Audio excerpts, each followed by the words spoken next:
अब हम इस बात का विश्लेषण करेंगे कि भारत में लोग नकल करके क्यों पास होना चाहते हैं और फिर रिश्वत के दम पर नौकरियां क्यों लेना चाहते हैं। इस सब के पीछे कारण एक ही है कि लोग परिश्रम नहीं करना चाहते। आपने देखा, नेता आलसी हो चुके हैं, भ्रष्ट हो चुके हैं, कार्यकर्ता भी आलसी हो चुके हैं, भ्रष्ट हो चुके हैं। वो चाहते हैं बिना काम किए सिर्फ सड़क पर बैठकर ही पूरे भारत को बंद कर दें। काम नहीं करना चाहते, परिश्रम से बचना चाहते हैं। यही हाल सब जगह है, ये एक राष्ट्रीय समस्या है। आज हम ये सवाल उठाएंगे, हमारे देश के लोग नकल करने के बजाय परीक्षाओं में परिश्रम क्यों नहीं करना चाहते, पढ़ते क्यों नहीं है और क्यों अब नकल और धोखेबाजी एक राष्ट्रीय समस्या बनती जा रही है।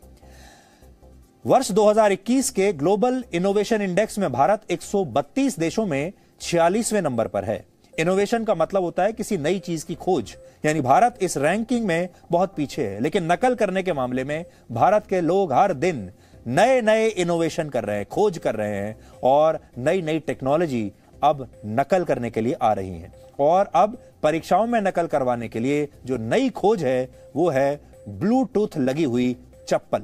आपने देखा होगा, अभी तक तो आपके मोबाइल फोन में या आपके लैपटॉप में या आप जो भी डिवाइस यूज करते होंगे उसमें ब्लूटूथ होता है, लेकिन अब एक चप्पल आई है जिसमें ब्लूटूथ लगा हुआ है। भारत में इस नकल वाली चप्पल के आविष्कार का पता तब चला जब कल Rajasthan eligibility examination for teachers यानी रीट REET की परीक्षा का आयोजन हुआ। यानी राजस्थान में स्कूल टीचर्स की भर्ती के लिए परीक्षा हो रही थी। अगर साधारण भाषा में कहें, ये सारे लोग स्कूलों में अध्यापक बनना चाहते थे और उसकी परीक्षा हो रही थी। और इसी दौरान अजमेर के एक परीक्षा केंद्र में एक उम्मीदवार एक ऐसी ब्लूटूथ लगी हुई चप्पल पहनकर आया परीक्षा देने के लिए, और इस चप्पल के सोल में एक सिम कार्ड समेत पूरा के पूरा मोबाइल फोन फिट कर दिया गया था। देखिए, हमारे देश के लोगों का दिमाग देखिए आप कहां तक पहुंचता है।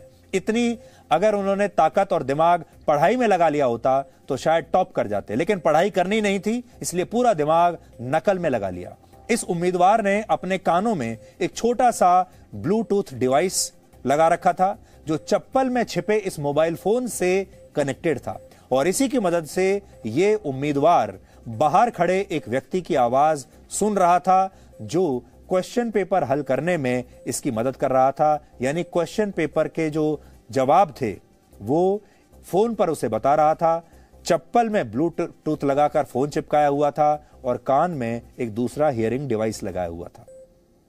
अब सोचिए पकड़ा कैसे गया।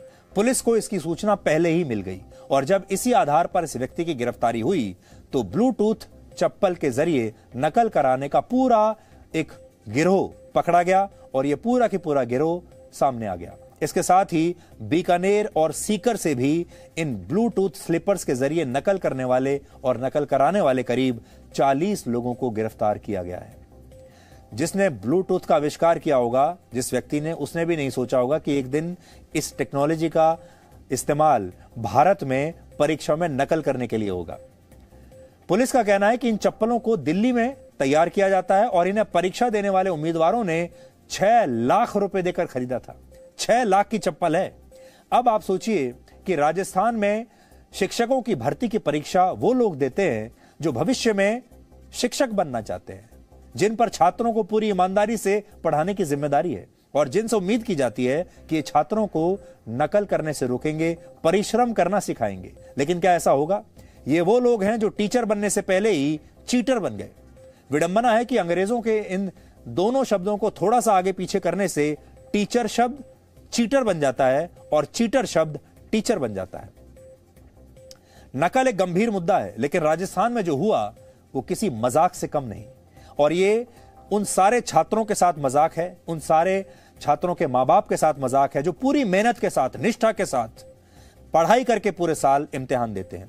पुलिस के मुताबिक इस चप्पल का आविष्कार करने वाला व्यक्ति बीकानेर में एक कोचिंग सेंटर का मालिक है और इन चप्पलों की सप्लाई और मार्केटिंग करने वालों में पुलिस का एक सब इंस्पेक्टर भी शामिल है जो फिलहाल निलंबित है।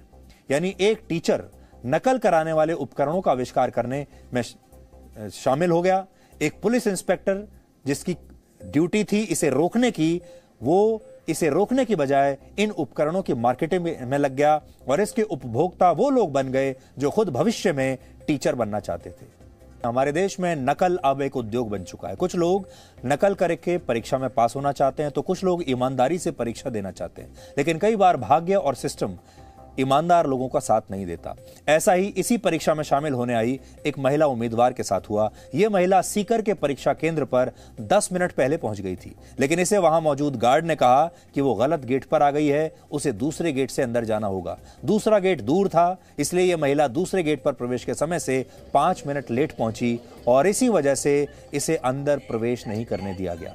ये उम्मीदवार रोती रही, इसे अंदर जाने देने के लिए लोगों से हाथ जोड़ती रही, लेकिन गेट पर खड़े गार्ड्स माने नहीं। ये भी देखिए।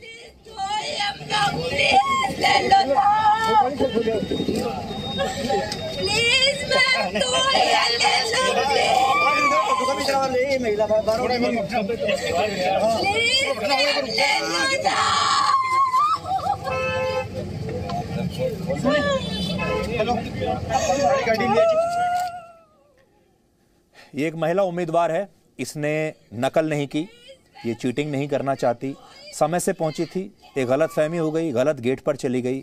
और सोचिए हमारे देश में ईमानदार उम्मीदवारों के साथ जो पूरे साल पढ़ाई करते हैं, ईमानदारी से परीक्षा में बैठना चाहते हैं, उनके साथ क्या होता है। और हमारे ही देश में कैसे पूरा की पूरा सिस्टम ऐसे कामचोर छात्रों को नकल करवाकर पास कराने में लगा रहता है और फिर यही छात्र आगे चलकर अध्यापक बन जाएंगे और फिर अध्यापक बनने के बाद अपने छात्रों को भी अपने जैसा ही बनाएंगे। आज इस लड़की के लिए हमारे मन में बहुत दुख है, बहुत खेद है और हम चाहते हैं कि राजस्थान के मुख्यमंत्री, राजस्थान की सरकार और जो लोग भी इसके लिए जिम्मेदार हैं वो इस उम्मीदवार के बारे में जरूर सोचें। राजस्थान में यह परीक्षा 3 वर्षों के बाद आयोजित की गई थी और इसमें 6 लाख लोग शामिल हुए। 6 लाख लोग वहां ऐसे हैं जो अध्यापक बनना चाहते हैं। इस दौरान पूरे राजस्थान में सुबह 6 बजे से शाम 6 बजे तक इंटरनेट बंद कर दिया गया ताकि छात्र इंटरनेट के जरिए नकल ना कर सकें और कोई पेपर लीक होने की फेक न्यूज ना फैला सकें। इतना ही नहीं, जिन महिला उम्मीदवारों ने लंबी स्लीव्स के, लंबी बाजू के सूट या कुर्तियां पहनी हुई थी या कोई ड्रेस पहनी हुई थी, उनके इन कपड़ों की बाजुओं को कैंची से काट दिया गया और हाथों में पहनी गई चूड़ियां और धागे भी उतरवा दिए गए ताकि नकल ना हो। यह सब कुछ नकल रोकने के लिए किया गया, लेकिन ये पुराने जमाने के तरीके हैं। अब कोई ऐसे नकल करता भी नहीं, अब तो ब्लूटूथ से नकल हो रही है। लेकिन इसके बावजूद नकल करने के ऐसे नए नए तरीके ढूंढ लिए गए कि जेम्स बॉन्ड की फिल्में बनाने वाले भी शर्मा जाएंगे। आपको याद होगा एक जमाने में जब बच्चे ठीक से पढ़ाई नहीं करते थे तो उनकी माएं अक्सर उन्हें चप्पल फेंक कर मारती थी और कहती थी कि तुम तो नकल करके भी पास नहीं हो सकते, लेकिन क्योंकि नकल के लिए भी अकल चाहिए। लेकिन आज के बच्चे कह रहे हैं कि मां नकल के लिए अकल नहीं, सिर्फ ब्लूटूथ वाली चप्पल चाहिए। गंभीर विषय यह है कि भारत के सरकारी स्कूलों में पढ़ाने वाले 30% टीचर्स के पास इसके लिए जरूरी योग्यता और ट्रेनिंग है ही नहीं। राजस्थान में अनट्रेन टीचर्स की संख्या 15% है, फिर भी ये टीचर्स बन गए। और इसे समझने के लिए आप बिहार की वो 6 साल पुरानी तस्वीरें देखिए जिसने भारत को पूरी दुनिया में बदनाम किया था। तब परीक्षा केंद्रों की दीवारों पर चढ़कर छात्रों को नकल की पर्चियां पकड़ाई जा रही थी और ऐसी ही तस्वीरें बिहार से वर्ष 2017 में भी आई थी। देखिए, आप बड़ी स्क्रीन पर देखिए, यह भारत की परीक्षाओं का हाल है। अब सोचने वाली बात यह है कि जो लोग इतना दिमाग लगाकर नकल करने के लिए ऐसे हाईटेक उपकरण बनाते हैं, जो लोग लाखों रुपए देकर इन्हें खरीदते भी हैं, वो अगर थोड़ी सी मेहनत कर लें, पढ़ाई कर लें, तो क्या बिना नकल के पास नहीं हो सकते? लेकिन भारत के लोगों को हर जगह शॉर्टकट चाहिए, परिश्रम में बचना है, परिश्रम से, और लाइन में लगना नहीं है। इसी का नतीजा है कि भारत में परीक्षाएं पास करने के बाद भी लोगों को कभी नौकरियां नहीं मिलती। ये कह देना तो बड़ा आसान है कि भारत में बेरोजगारी बढ़ रही है, लेकिन भारत में ऐसे लोग कहां हैं जिन्हें सही रोजगार दिया जा सके। आंकड़ों के मुताबिक भारत में 53% ग्रेजुएट्स, 80% इंजीनियर्स और 46% MBA स्टूडेंट्स नौकरी के काबिल ही नहीं है। उनके पास डिग्री तो है लेकिन स्किल नहीं है। रिश्वत के दम पर कई बार भारत में अयोग्य लोग नौकरियों में आ जाते हैं और फिर ये लोग भ्रष्टाचार करते हैं और ये सिलसिला ऐसे पीढ़ी दर पीढ़ी चलता जाता है। वर्ष 2018 में भारत के राष्ट्रपति भवन में माली के पदों पर नियुक्तियां हुई थी। इनमें से करीब 5 लोग ऐसे थे जिन्होंने फर्जी कागजात के दम पर ये नौकरियां हासिल कर ली थी। हालांकि बाद में इन्हें बर्खास्त कर दिया गया।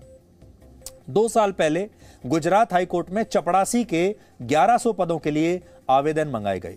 इसके लिए 1100 पदों के लिए 1,60,000 लोगों ने आवेदन किया और इनमें बड़ी संख्या में ग्रेजुएट्स थे, डॉक्टर्स और पीएचडी धारक भी थे। इसी तरह वर्ष 2018 में उत्तर प्रदेश में चपरासी के सिर्फ 62 पदों के लिए 93,000 लोगों ने अप्लाई किया था, जिनमें से 3700 ऐसे थे जिनके पास पीएचडी तक पढ़ाई करने की, जिन्होंने पीएचडी तक पढ़ाई की थी। यानी भारत में कुछ लोग नकल के दम पर टीचर, डॉक्टर और इंजीनियर्स तक बन जाते हैं और कुछ लोगों को उच्च शिक्षा हासिल करने के बाद चपरासी की नौकरी भी नसीब नहीं होती। कुल मिलाकर फर्रों पर प्रश्नों के उत्तर लिखकर की जाने वाली नकल अब नए जमाने में ब्लूटूथ और मोबाइल फोन के इस्तेमाल तक पहुंच गई है और यह बात भारत के लोगों की नैतिकता के बारे में बताती है, क्योंकि ये चीटिंग सिर्फ परीक्षाओं तक सीमित नहीं है। लोगों के साथ इंटरनेट के जरिए फ्रॉड करने के मामले में भारत पूरी दुनिया में नाइजीरिया के बाद दूसरे नंबर पर है। इंटरनेट पर फ्रॉड के मामले में, फेक न्यूज फैलाने के मामले में भारत पूरी दुनिया में नंबर 1 पर है।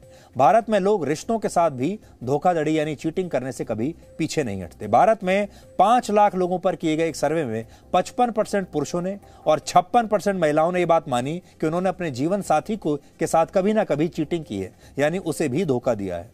यानी honesty is the best policy जैसी बातें अब भारत में किताबों से बाहर नहीं निकल पाती और असल जीवन में लोग परीक्षा से लेकर प्रेम तक के मामले में चीटिंग करने को गलत नहीं मानते। जीवन में चाहे आपको परीक्षा देनी हो या प्रेम के रास्ते पर आगे बढ़ना हो, आपको हर जगह परिश्रम करना ही पड़ता है और परिश्रम करना ही चाहिए। Presenting V News app available on Google Play and App Store. Download it now.